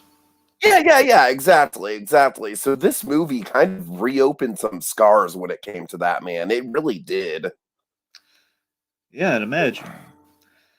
But yeah, like it's really Um, interesting how the therapy of it all parallels the reflections, kind of leads to these reflections on kind of the PTSD caused by the abusive father. Really great. I love how the movie's structured in that regard. sure. The movie structure very much reminds me of something like Love and Mercy or Rocket Man to a certain extent. Yeah, especially with like kind of the just the emotionally abusive parent with the whole Rocket Man of all there, because you have the Right. alcoholic father who essentially just he's basically dealing with his failing. It's this alcoholic father dealing with his seeing his own failings and hearing them from his child, who's also his employer. Like he pays him just to hang around him. Like if I didn't pay you, you wouldn't be around. Like oh god, it's like such a horrible, such a horrible outlook. And basically, like his father's like a So, rodeo clown with ideas, trying to give him ideas on good comedy, which is just like the guy's really just not helping at all. all right. So there's two things in the movie that I don't really particularly care for. One of them is like pretty excusable. The excusable one is the fact that I just think the stuff in the rehab, when we cut back to it, it's just way less compelling than the stuff in the past. But we don't see the rehab stuff all that much. It's mostly just kind of used as a framing device to tell the stories. So I don't mind that. What I do mind though, Dragon, something that really kind of drags the movie down a little bit is the shy girl character. Shy The Girl. shy girl character is like I don't know what they were trying to do with this. It feels way too artsy and pretentious for its own good. I'll tell you what, after watching it, I think after a while, and after you brought up the whole Shy Girl thing, I did some thinking on it. The first time you brought it up beforehand, when we was like, oh yeah, I watched Tiny Boy, so did I. We had that whole conversation. But the whole Shy Girl, a thought did occur to me. I think I know what they're going for. They're going for, well, obviously we have the thing, just, it's kind of like the kid kind of burgeoning into potential manhood. That's kind of the main thing that's about. But I think on the side, he kind of parallels the father kind of being labeled a sex offender. think that's where things get really uncomfortable. The fact that the father's also interested in the kid's girl. Yeah, That's where things get really uncomfortable. Yeah, those things get really uncomfortable. I think that's where they're going for. They're going for like kind of a dual thing, where basically the girl is kind of reflecting both characters, but in really negative, horrible ways. Yeah, so I don't know. It's messy territory. I could agree if they went one way or another, but they went both ways, which is really weird. Right. I love the imagined reunion at the end. The biggest flaw of the movie, I think. Certainly. Two things. One, I love the whole rehearsed episode. Like the whole thing they're rehearsing for the whole time, and all these painstaking rehearsals with the father. Like tell him to do it until he gets it right. I love that it's all for this. We have this tragic revelation as things are at their worst. The kid has to perform with like a loving father figure on television. It's like, oh god. Adorable. And I love the fourth wall link up at the end. Basically, we link up to the making of the movie. It's just so heady and wonderful, and like the whole imagined reunion with the clown and everything. Like, oh god, I love it. It's in the full makeup. It was a great idea. Sure. So this is not a movie for everyone. I love that you don't see Shia interact with Lucas Hedges without the makeup. I like that. That's like a distance that we put between the two of them. Yeah, it was a good call. So, in closing, I guess, Honey Boy, maybe not a movie for all. It's a very raw movie. Oh god, no! Oh no! If you're not familiar with Shia LaBeouf and the arc that he's gone down and everything, like if you're not familiar with that shit going in, you're gonna be lost, man. You're gonna be really lost.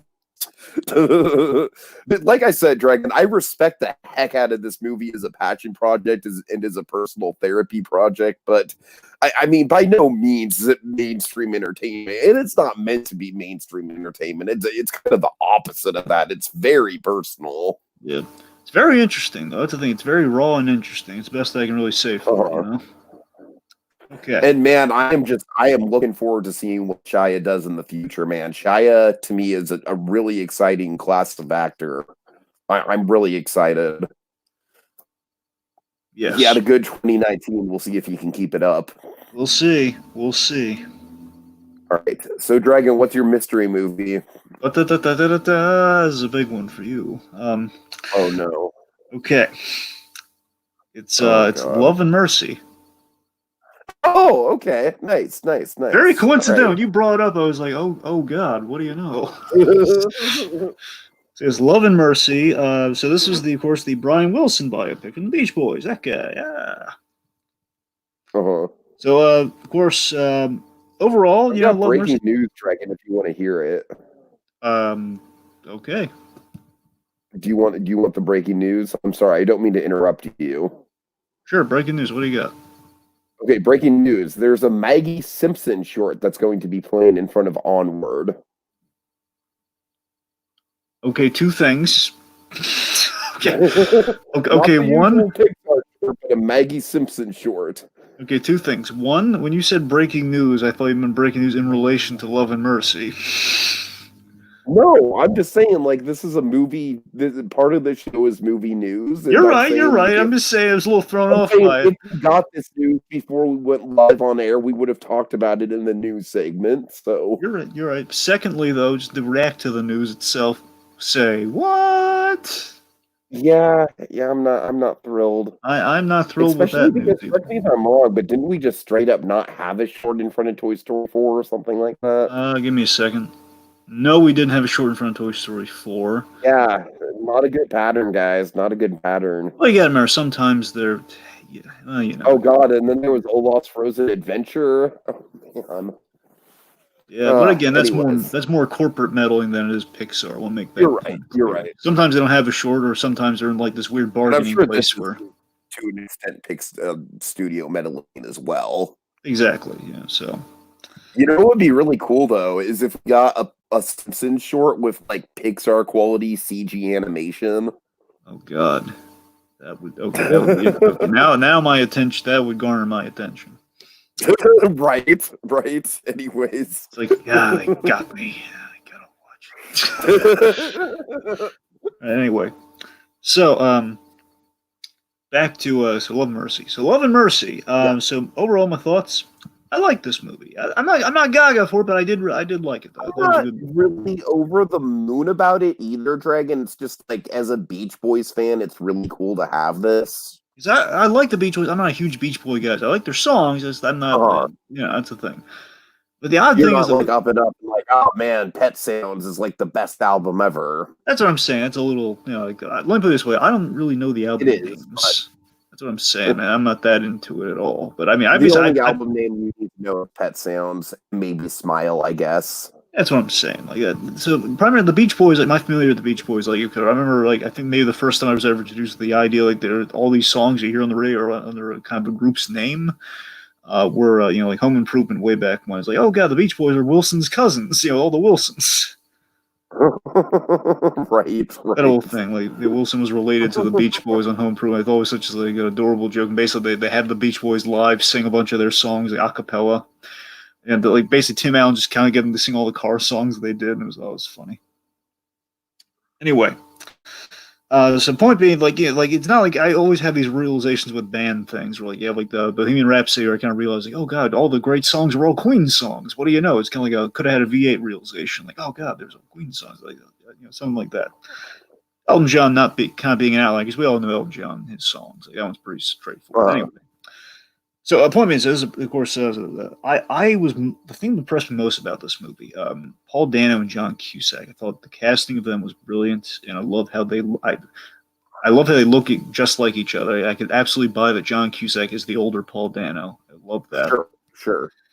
It's Giamatti. I will say though that I do think that the storyline in the past is a little more interesting than the 1980s storyline.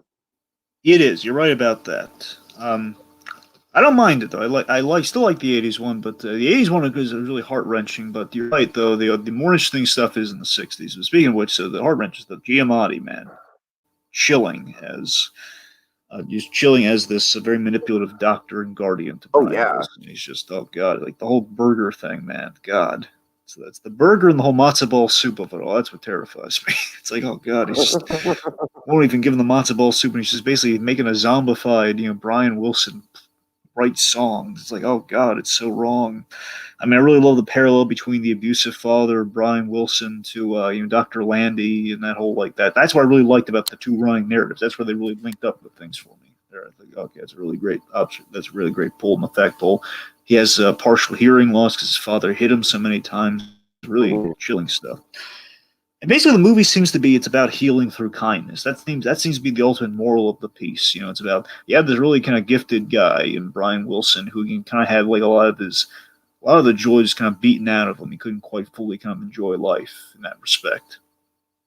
And he kind of was able to kind of get past that years later once people like kind of cared about him. Kind of basically like goodwill was shown towards him yet again, and that kind of brought him out of things, and he got out from under Dr. Landy's fingers and under his thumb, and it just they had a happy ending, which was kind of nice, Yep.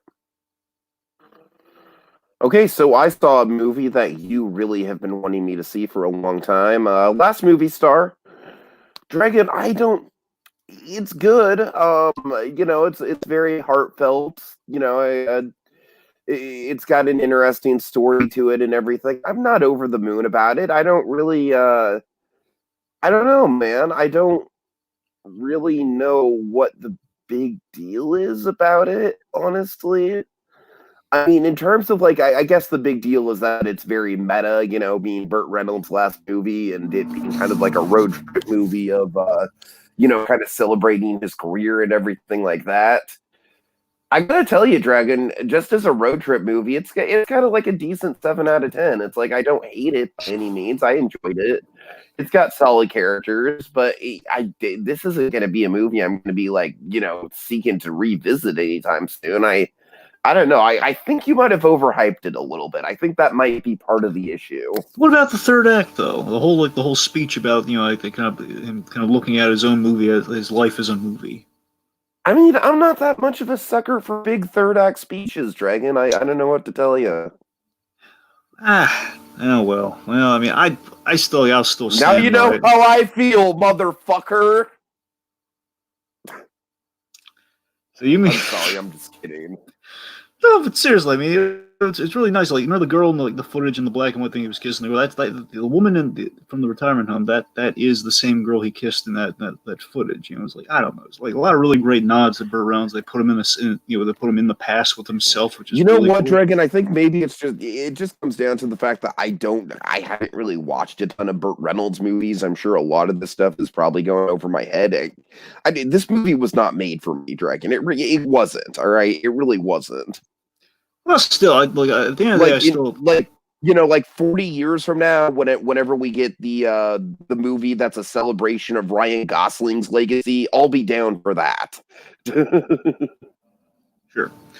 Well, regardless, I think the point still stands that if he's going to go out, it was quite a great reflective way to go out. You know, if you're going to go out if you just can luck into a movie like that. I would say it's kind of like the movie equivalent of David Bowie's Black Star, if you know anything about that. Yeah, in a way, yeah.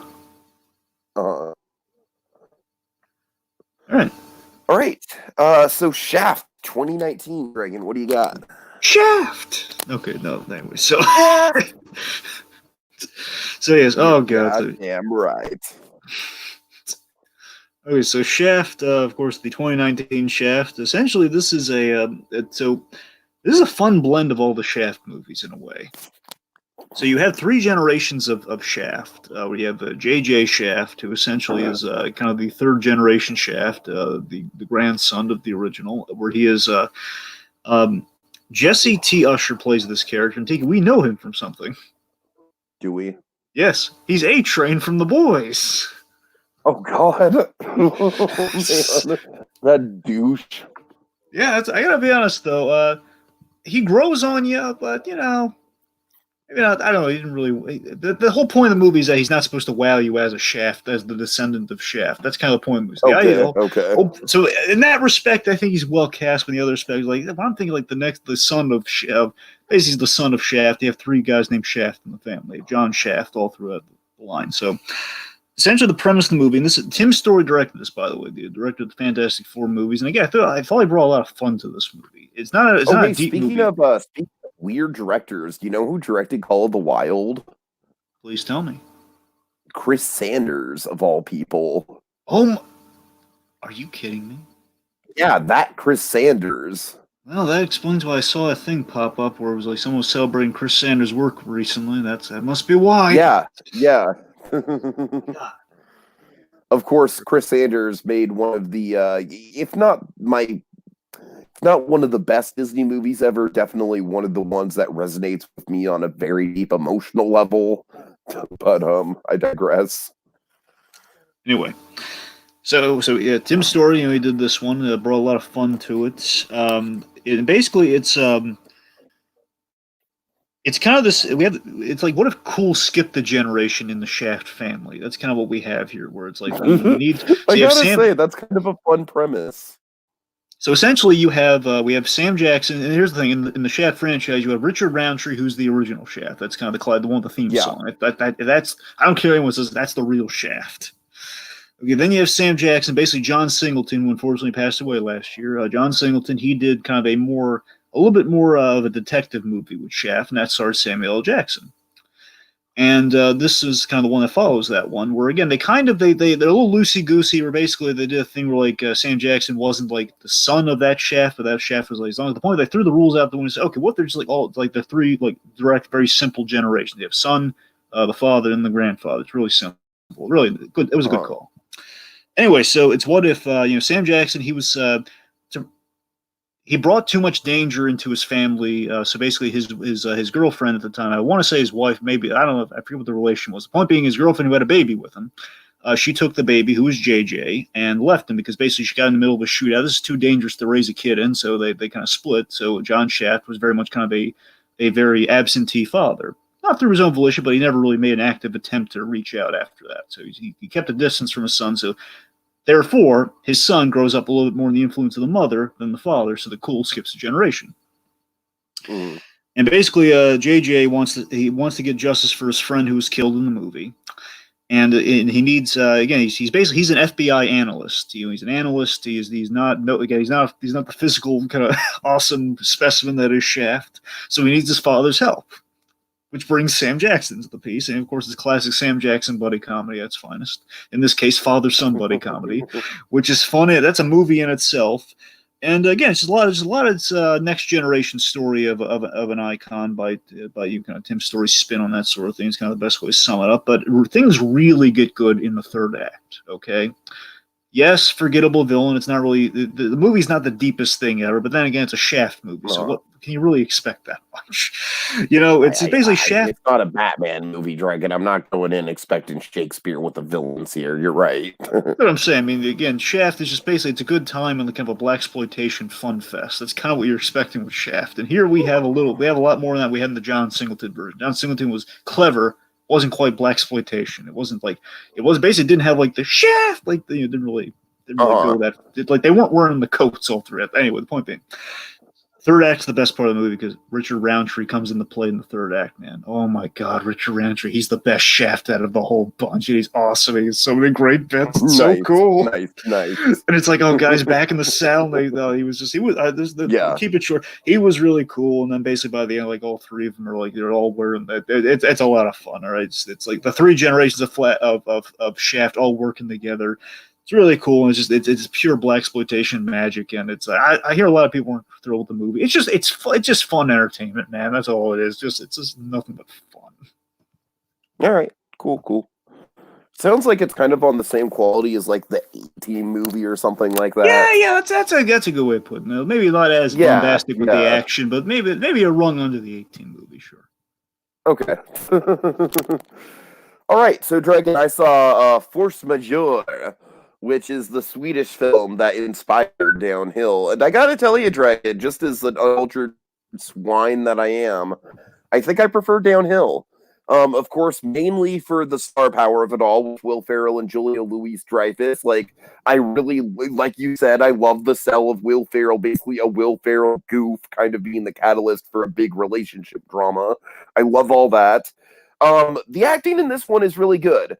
And in this one, there's a lot more tension throughout. There's a lot more unspoken, there's a lot of moments in this one, Dragon. It's a very slow burn. Whereas I feel like with Downhill has a much more conventional pacing to it. So I don't know. It's like I definitely think that Force Majeure is the more artistic of the two. It's probably more ambitious because I think Force Majeure really is really going for let's take a look at humanity and and real kind of life and death consequences. Whereas with Downhill is kind of doing that to a certain extent, but like I said, they're doing it kind of through the lens of a goofy Will Ferrell romantic comedy kind of gone wrong, and that kind of takes a turn towards the dramatic. With this movie, it's all dramatic. The plots are very, very similar. It's almost beat for beat in some spots. I do think the cinematography is wonderful in Force Majeure. I do think it's probably a lot more ambitious than the cinematography in Downhill. Overall, Force Majeure, like I said, very much an ambitious foreign film that has a lot to say about humanity and and kind of like what we're willing to do for our loved ones in a tense situation and the ramifications of choices and everything like that. And it's like 2.5 hours long, Dragon. It doesn't need to be that long. I don't know. Like Parasite's 2 hours and 15 minutes long. So it's like these foreign, they really do kind of have a runtime to them. They do. Whereas Downhill, I got to tell you, you know how long Downhill is? Hour 30 minutes. 85 minutes. Wow, that's good. That's good. It's lean and mean, Dragon. It's lean and mean. Ready for the race, my friends. Ready for the race against the original. Exactly. So Force Majeure is on Hulu if you want to check it out, if you're curious to kind of get sort of whet your appetite for the premise at least. Funny you mentioned Hulu. Oh God. Okay. So the last one we got here for catch up, Pawn Sacrifice, which I watched on Hulu. Nice. Have you ever heard about this one? I've heard of it, yes. So Pawn Sacrifice, this was really good, man, because I was familiar with the subject matter of this one. I never knew they made a biopic on it. I knew they made There is a movie that's kind of modeled after Bobby Fischer, but Bobby Fischer is not in it at all. It's the thing with Tony God, not Tony the one who played Fat Tony on The Simpsons. Tony. I think you're thinking of Tony Montana. Tony Montana. Okay, all right. Anyway, that guy. And basically, the whole thing was a kid who's like Bobby Fischer, but this movie is actually about Bobby Fischer, and that's what I'm looking for. So, this is a 2015 biopic on the whole Bobby Fischer versus Boris Spassky affair in the 70s. Of course, this thing is sweeping the nation. It was very much kind of the big, like, it's the Americans versus the Russians, but again, kind of a non-violent sense where they're playing chess. It was the patriotic kind of like showcase. It was like. It's the last season. That is a very civil way to conduct warfare, Dragon, I must say. No, it was great. So basically, again, this is like the Emperor in the 70s, like especially by the time we get to Star Wars, this movie's set around I think 72. I think 72 is when all this happens. But you get to like Star Wars in 77. That's like where people are looking for like a release after all the tension and everything of the Vietnam of it all. It's like the country's been all the strife, the Nixon, the whole thing's. Place is coming. The walls are coming down around us. We need like a release with the Star Wars, and this is like essentially this was kind of a similar thing. We need kind of a distraction from all the stuff that was going on, and that was Pawn Sacrifice. That was this whole game. We're basically we have perfect casting. We have absolute perfect casting in this movie. Like some of the perfect biopic casting I've seen in a long time. I mean, Tobey Maguire is perfect as Bobby Fischer. I saw this documentary on Bobby Fischer, and I was always fascinated by the whole story there and this whole basically. So I kind of knew all the events of the story, had something to measure it by. But again, knowing that, seeing that footage, and the footage that they recreate flawlessly, it's like, oh my God, Tobey Maguire, he's Bobby Fischer in this. He is. Yeah. Every fault, everything. I mean, he's not. I mean, the only thing they screw up is the hair color. But if they take that away, it's like he's perfect.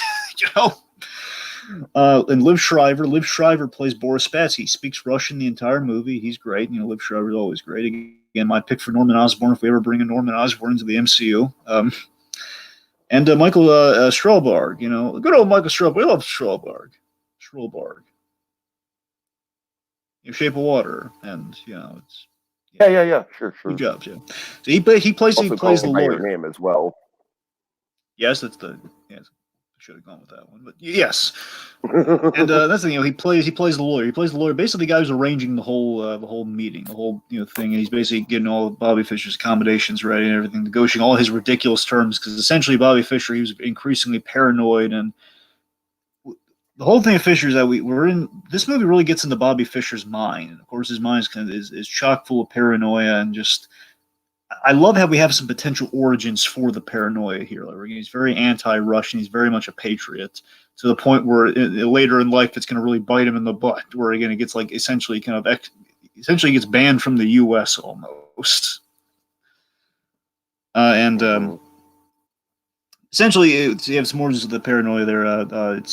We build to the big game. We build to Game 6. It's kind of what the whole movie builds around. It's kind of like we're building to the big crescendo match. We're not seeing it like to the very end. We're actually like going by the motions. And I love that the whole movie is less about the chess games. It's more about the hype and the preparation behind the chess games, and about like kind of the two men kind of playing psychological warfare. Like, I want to beat him, and I like sometimes Bobby Fischer looks like he's not even going to be able to play the game, and Spassky's like, it doesn't matter if I don't play against him. If he's not giving me his game, I've done nothing. I'm just a grandmaster, like just wasting my time here. Like, it's really interesting stuff. So I was very blown away with the movie. I had a really good time with it. It was a really good watch. Cool. All right, Dragon. Let's do best and worst. But you don't really want to do best and worst, right? I'll leave it up to me. Oh yeah, sure. Okay, so for the February 2020 movies, best, I'm going to go with Downhill, which is the opinion of nobody on the internet except for myself.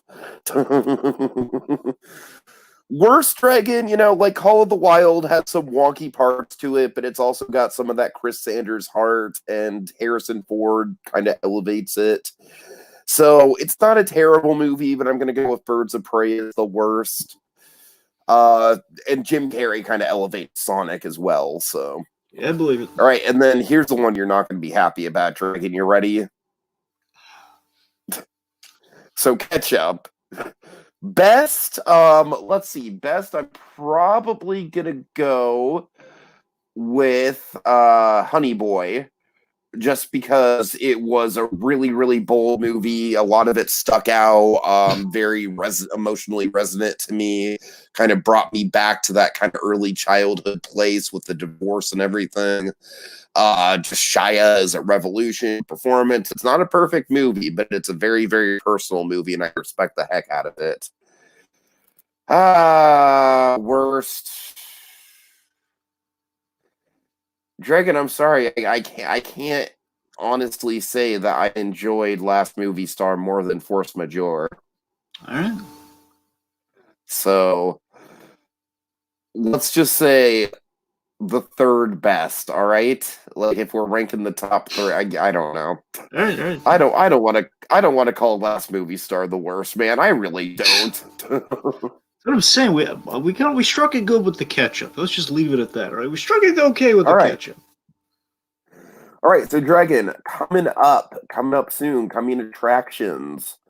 Onward on March 6th. Also, The Way Back with Ben Affleck, directed by Gavin O'Connor, basketball movie. What a choice. I'm going Onward. I'm kind of leaning more towards The Way Back than you might think. The closer we get to Onward, the more skeptical about it I am. I know. We'll see. My Spy, Dragon, tell me about this movie. So My Spy, I remember this thing had like a weird production thing. It was supposed to come out last year. Oh, God. Somehow, I don't know how they delayed it like a whole year. I was getting ready to see that movie last year. Anyways, I remember the trailers for My Spy. And I gotta tell you, I find like, I don't know if I'm gonna end up seeing it, but it'd be like a movie. If I had nothing better to do, I might see My Spy because it looks so darn charming. Like Dave Bautista pair up with like a little girl. It's just, I don't know, it's kind of funny. It's just this ridiculous concept. You have this big burly spy just getting chewed out by like the lie detector scene. The whole thing races. She's not like lying to him. She's like telling him like really harsh truths about himself. It's adorable. I don't know. Mm-hmm. It's the magic of Batista, man. You pair him with just the right people. It's gonna be funny. We'll see how it goes. Then again, Stuber was a really major disappointment. So what do I know? I'm just getting flashbacks to stuff like the Dwayne "The Rock" Johnson days of him doing movies like this, and I don't know. I'm not into it. The game plan had a really dramatic scene, though. Yeah. Okay, A Quiet Place Part 2. I'm into it. I'll see it, but I don't think it's going to have the same effect as the first movie, just because I feel like the first movie was a little bit of a one-trick pony. That being said, I am really interested in Cillian Murphy in this movie because, of course, he's kind of taking over for John Krasinski, who's still in the director's chair, which is very interesting. With Cillian Murphy, but he's going to be yeah. So that's interesting. Dragon, I want to highlight an indie movie that I really do want to see. I hope it comes somewhere near me. If not, I'll have to check it out on streaming or something. But I've heard really good things about this one, Dragon. It's called The Climb. This is a really low-budget movie, but it's also very, from what I've heard, it's very sprawling. It's only 90 minutes, so it's not long, but it's sprawling in terms of the storyline. Basically, according to IMDb, the premise is a look at the friendship between two guys that spans over many years. And Dragon, from what I understand about this one, it's essentially just kind of like, a story of enduring friendship through harsh circumstances and betrayals and changing life, and changing life events and stuff like that. And I'm really interested in it, man. I'm really into it. It starts with a 12-minute tracking shot of these guys riding their bikes up a hill. And I've seen clips of that tracking shot, and I'm really excited to see the full tracking shot. So, yeah, I The Climb is probably my most anticipated of March if I can get around to seeing it. And then finally, we have Mulan. Poor Mulan. I'll see it just because I run a Disney podcast and I trust Jacob will see it as well and we'll give our opinions on it. But man, I mean, talk about movie inevitability, right? Talk about a movie where it's like, just because of my line of like what this YouTube channel is about. Like, if I did not run this podcast, Dragon, I would not care. I just would not care at all. So we'll see what happens with Mulan. Also, just All to right. squeeze it in there, Spencer Confidential coming on Netflix in March, early March, March 6th actually is when Armor comes out. It's Yeah. it's got Winston Duke in it and Mark Wahlberg. They're paired together in kind of an action movie, so we'll see. Yeah. Could be good. Could be good. I do like Winston Duke. Yeah, And I like Mark Wahlberg too. I So do as well. If it's funny, especially, I'm there for Mark Wahlberg. But the action movie, yeah. so we'll see. All right. Well, folks, we've waxed on long enough. It's time to put the pen down. Until next time, when we return for another fitting chapter in our Movie movie memoirs. memoirs.